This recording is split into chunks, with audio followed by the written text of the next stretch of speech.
let's look at introduction to functions. Relations and functions we're going to look at the moment. We mentioned in that algebra is about creating relations between variables. Okay, so that's really what this is about.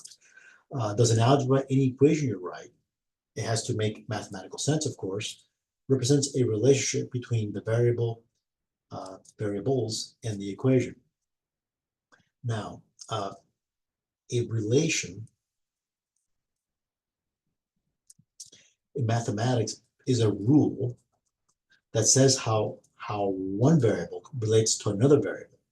That is how we connect a particular value from one variable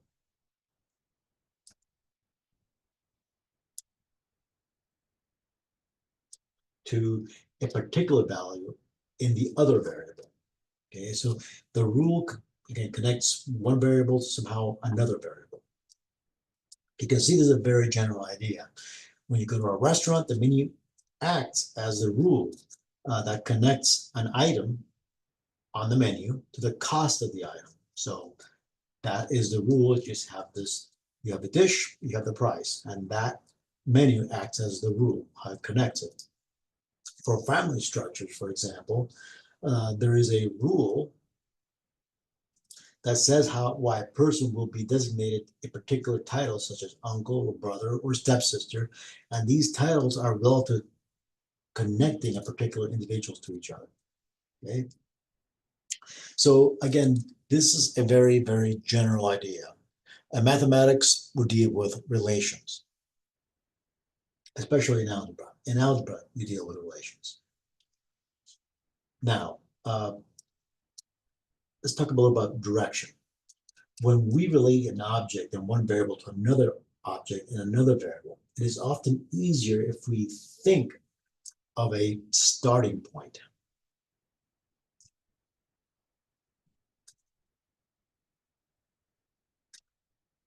And an ending point.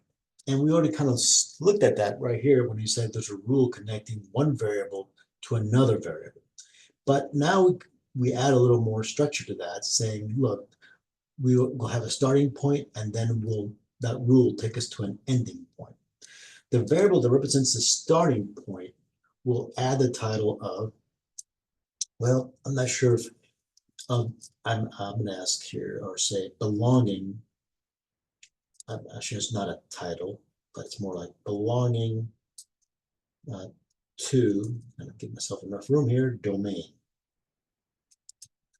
So the variable that represents the starting point will really belong to this thing called the domain. And the variable that represents the ending point is called, well, the range, or belongs to the range. It's not really called that.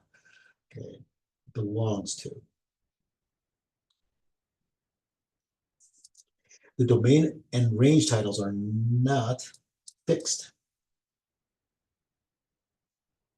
meaning that we can redesignate what is the starting point and what is the ending point. So that's why when I say the starting point, again, all I'm saying is that the starting point will belong to this thing called the domain, and the ending point will belong to this thing called the range. And here's an example. Consider the linear equation D equals 16.5 H plus 10, representing the amount of money earned D in dollars after working H hours. The way the equation is written, the range is the variable D, and the variable H, in this case, represents the domain. And we might ask why. And the way we're kind of reading this is the variable D sits alone. We say it is solved for.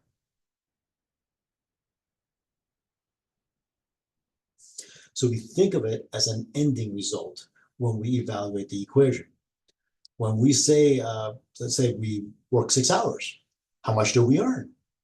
Now the 6 hours is a number that is not a particular value, a constant concerning the variable H, which is in the domain. So when we evaluate, and what does evaluate mean? It just means enter the value into the equation, and then do the order operation to see what we get back out. And I do that right here. And what do I get back out? $109. So now the value 109 belongs in the range. In physical terms, we think of the process we did and say that an equation has taken all of the value of 6 hours in the domain and done what with it? One word we use is mappings. So it sort of mapped it to connect, and another way to think of it is it connects it to the value of 109 in the range. Okay, so the equation itself is the rule. So this equation is the rule that takes from one variable to the other variable. And now there's this more stringent rule, right? Because when we say rule, all it has to do is take something from the domain and map it over to something in the range. That's what the rule is. But the more stringent one we call a function. So it's also a rule, and it is the main focus of this class. What if something's not a function? So everything we've described above, again, just to bring back to the attention, this is what we call a relation. So a relation, as soon as you make up a rule connecting one variable to another variable, then that's a relation. But we want to talk about a particular relation that's called a function, and it has a little more tightness to it. A definition. A function is a rule that takes an object, and of course in mathematics that object is typically a number, in a domain, and maps it, connects it to what? With only one. So here's the thing that starts getting a little more, you have to pay more attention to. With only one object in the range. Okay, so that is what a function does. Note that the value in the range that domain value gets mapped to is not unique.